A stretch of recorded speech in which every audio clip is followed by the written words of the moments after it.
The past couple of weeks, I've been watching interviews with an author named Iyanla Vanzant. Has anybody ever heard of her?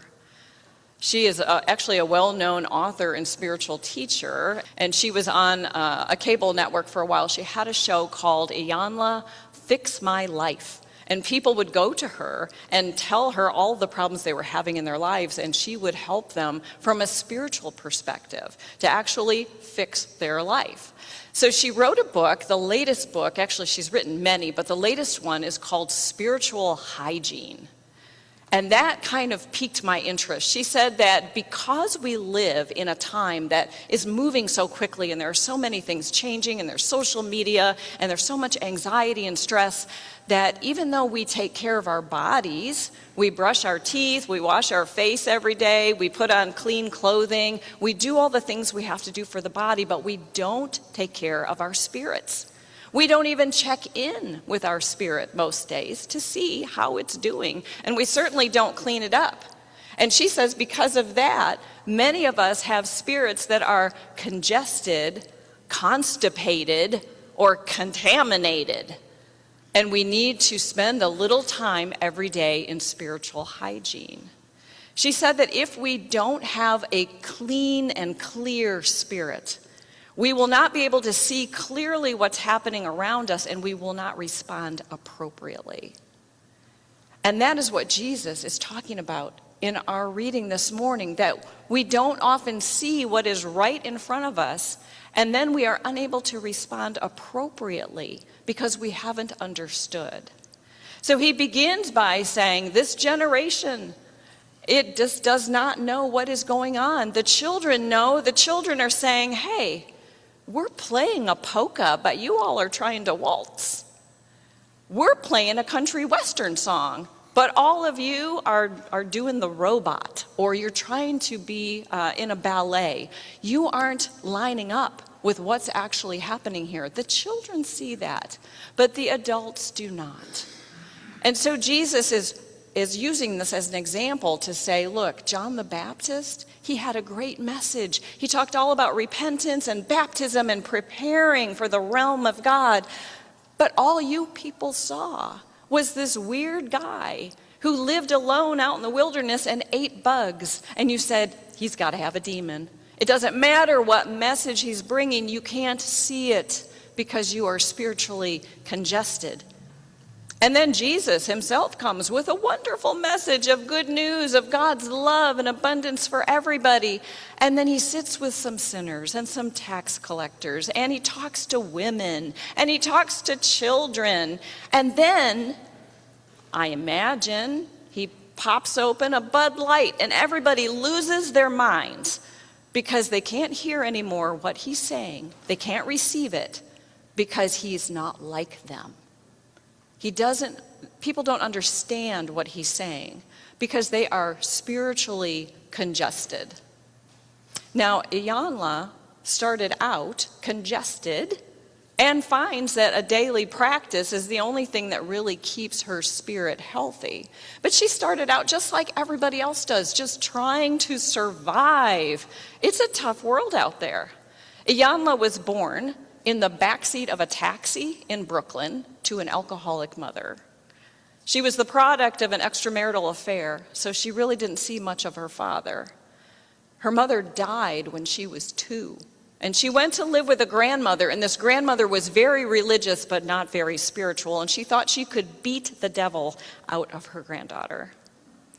Eventually, Iyanla went to live with some other relatives, a woman that she thought was her mom and whom she called mom until she was in her 30s. And then somebody said, oh, didn't we ever tell you?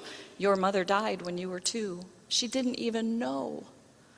When she was 9 years old, she was raped by an uncle. When she was 16, she was pregnant for the first time. By the time she was 21, she was married in an abusive relationship, and she had 3 children. And she knew that eventually her husband would kill her. So one night she took 1 grocery sack of clothing per kid, and she ran. She had no money at all. She got to the subway and did not have enough to even buy a token to ride the subway to her destination, and a kind stranger paid for her so that she could get away. So she lived on public welfare for a while, public assistance, and then one day she saw a sign on a passing bus, and the sign said, "You can go to college." And so she did. She went to college, and she graduated at the top of her class with honors. And then she went on to law school. And she had a job before she even graduated from law school as a public defender.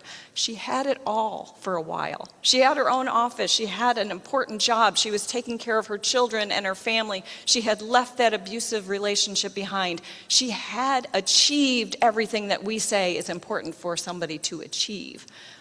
But she felt a little empty. She knew that there was more to life, that there had to be more meaning in her life than what she had. And so she began to read the Bible. She joined a study group. She read other mystical literature from many different religions and faiths. And she began to open spiritually. She began to listen for the voice of God to lead her and guide her. And one thing she realized right away, she was in and out of the jail every day because her clients were in the jail generally. And she said there was no love in that place. She would walk into that jail and just feel the absence of love, and it began to really trouble her heart. And then one day she walked into her office. She hit the light switch, and the lights did not come on. She tried it a couple more times, and the lights did not come on in her office. And so she went out to her secretary, and she said, "Call maintenance. The lights in my office won't work." And her secretary looked at her kind of funny, and she walked into the office, and she flipped the switch. And then she said, "Iyanla, you need to go get your eyes checked because these lights are working fine." She was stunned. When she looked at her office, all she could see was darkness. And then she heard that voice inside her heart that said, "Leave this place and never come back." So she did. She did it. She walked away from that job, went home, lost the job, of course, eventually. She didn't even take her law degree off the wall. She listened to that voice. It said everything that was a contradiction to what all of us would be thinking. You don't walk away from one job till you have another one, right? You don't walk away from anything that is paying your bills, right? We all think that. None of us respond like children. We respond like responsible adults. But she didn't that day. She walked away, and she never went back. And she lived for a while back on public assistance. She lived on unemployment. But she eventually had a job offer that was surprising. Someone asked her to come teach a class for women who were leaving public assistance to help them figure out how to do it. And Iyanla knew how to do that because she had done it herself. So she began to teach, and then she created a workbook for them. And then she made the workbook into a book that she published at a Kinko's. Do you remember those Kinko copies? She had to do it that way. It was in the 80s, right? And she bound it herself, and she sold them on consignment to bookstores. And eventually, more and more people bought this book, and she began to be invited to speak and to teach. And now she teaches everywhere. She's written a number of books. She had a really good outcome because she listened to the Spirit. But it takes a lot of trust. A lot of trust to trust God when you walk away from everything the world tells you is important. But she understood. She was clear enough spiritually to understand that message and to take that risk. In the next part of our reading today, Jesus acknowledges that there are a few people who understand, and he calls them infants. You have to be childlike enough to not worry about paying your rent and your electric bill, to do what the Spirit tells you to do if it is contrary to everything that society tells you to do. And then Jesus talks about the wise ones and those who are intelligent. They cannot understand it. And I think he here is just a little bit sarcastic. It's the pastors and the political leaders and maybe the billionaires who don't quite get it. Because if you ask a billionaire today, if they have enough, what do you think they're going to say? No, there's always more. There's always more we can have. More money, more power, more prestige, more fame, more companies, more whatever. They're not willing to walk away from any of that. But a child, if we approach God like a child, if we can set aside our burdens and our anxiety and our stress long enough to really hear from God, we might be able to walk away when we need to. Now, Iyanla did that, but her life was not all roses, right? Life is life. It's still life. It's still hard. Sometimes it hurts, and we have to work. She married and divorced the same guy twice, not the first guy, a different guy. She says later she realized that she could love that person without being married to him. She and he are good friends today. But it was a season of joy and grief and joy and grief. In the midst of that, she buried 2 of her adult children. She had 2 daughters and a son. Both daughters passed away. One in her 30s, one in her 50s. The first from cancer, the second from diabetes, which she refused to treat. And Iyanla says, as a mother, she approached both of those situations like she had her hair on fire. She wanted to fix everything. She wanted to take their pain. She wanted to make it all better. She wanted to let them live. But as a spiritual person, someone who is not congested or constipated or contaminated, she grieved and she accepted because, she says, she could trust God. She could trust God because she couldn't do anything anyway. And that is what carried her through. Now, back in Matthew's gospel, we hear about all of the troubles and the burdens that people carry. We hear first about how we can't see what's right in front of us. We can't respond correctly because we are too busy holding on to our burdens and our fears and our embarrassment and our stress and our anxiety and all the things that are happening in the world around us. And then Jesus has this beautiful couple of verses at the end of our reading that is only in Matthew's gospel. You won't find it anywhere else, where he says, "Come to me if you are weary and heavily burdened, and I will give you rest. And take my yoke, because my yoke is easy. My burden is light." And what we often forget is that that does not mean that life is going to be great as soon as you pray a certain prayer or attend a certain church or do something good. It's always going to be difficult. You are still wearing a yoke. You might be wearing Jesus' yoke, but you're still yoked to something. You're yoked to a plow or a wagon or a responsibility. You're still yoked. But the difference is now, with some spiritual clarity, you can set aside the things that would add to your burden so that you can do the work that God called you to do. So Iyanla's job is to teach. She's written a lot of books, and someone asked her once, "Are you a writer or a teacher? Are you a writer who teaches or a teacher who writes?" And she thought about it for a while, and she said, "I am a teacher who writes.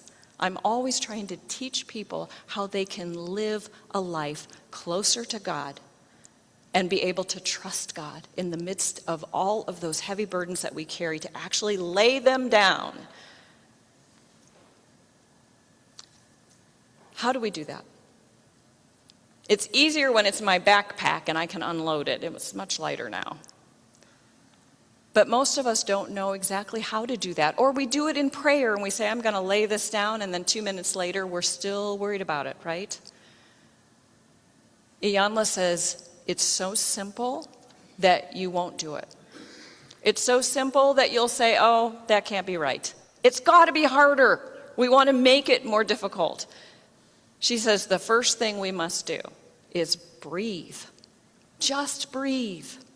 Now your mind, your brain is in charge of all of those processes in your body, right? You think your brain is all about thinking. Your brain is actually just trying to keep you alive. It's trying to keep your heart beating. It's going to make sure you're breathing in and out. It's going to make sure you're digesting so you're not constipated. All of those things. Your brain is in charge of those things. So we don't think about breathing. But she says, if we just breathe in, just let's try it right now. Just breathe in. Feel the expansion. Feel your chest and your belly fill up, and then breathe out. Feel the collapse. You can even tug your tummy in so you can get a little more out. When we concentrate on our breath, all those other burdens that you're carrying kind of fall away for a little while. And you can take advantage of that stillness and ask your spirit, how are you today? Ask your heart, what is hurting you today? If every time we brushed our teeth, we would plan to take a couple minutes just to breathe and check in with our spirit, our spiritual hygiene would be so much better so that we could hear God. We could feel God's presence. You don't have to be in church to do that. I've been practicing this now for 5 weeks, 6 weeks, I can't remember. I had a difficult clergy retreat where I cried a lot and I couldn't figure out what was wrong with me. It's as if my spirit knew something that my body didn't know. And I began to practice this breathing. And I thought I was tired. I thought I needed rest. And that is not what I needed. So I encourage you this week to breathe. You can do it right now as Paul plays. You can sing if you want, or just breathe and ask God, what are you saying to me today?